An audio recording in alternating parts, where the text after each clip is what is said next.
Siyempre ano, siyempre okay mga bossing. Ay, yun na. Mga bossing, meron akong nasungkit na box. Sure. Halos ibigay na lang sa atin ng taon. Nagbayad na tayo ng pakonsuela. L-ported siguro ang plano niya rito. Ayan. Kaya lang, kung L-ported, so may konting mali na. Guys, sa loob. Pag ginatok mo, taas. Hindi mo matutunan lang. Anyway, madali lang tong i-repair. Bawas tayo dito ng sa baba mga paano na tayo sa mahusay maglagari. So ay mga G's.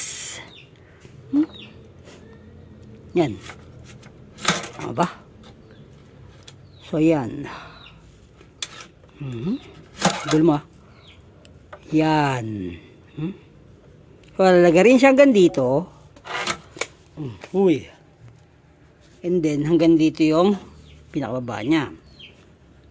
Pagkatapos nun, dito tayo mayayari kasi may butas.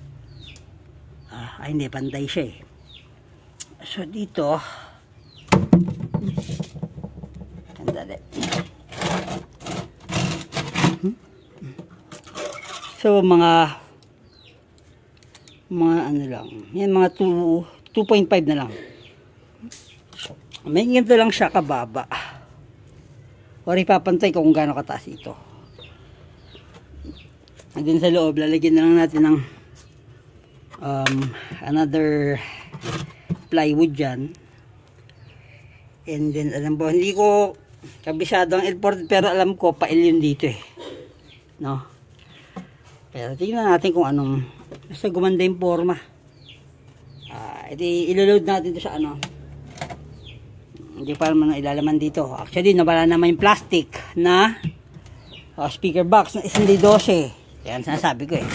Hindi ko pa naumpisahan or hindi ko pa nabibili ng woofer yun. Wala na. Inarsunado na.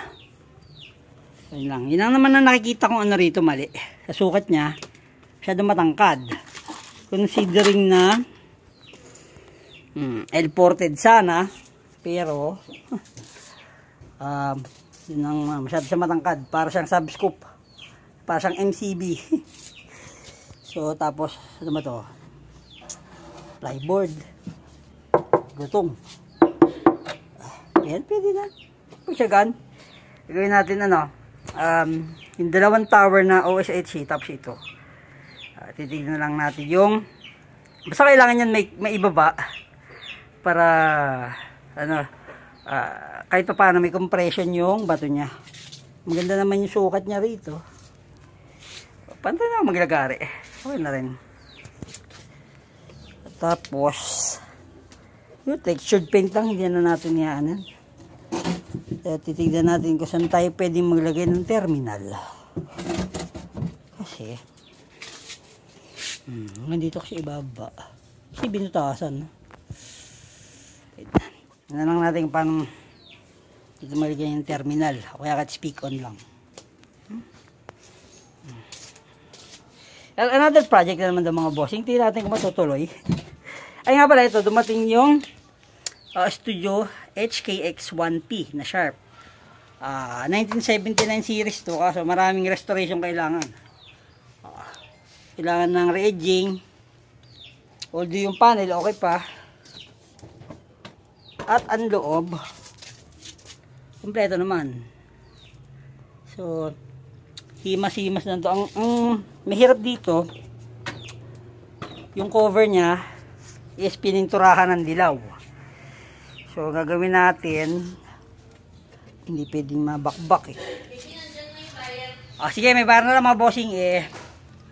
Saka na to, next project naman ito eh. Hindi na nagpamadali yan, wala namang client yan. So, yan na mga bossing eh, let's lang doon.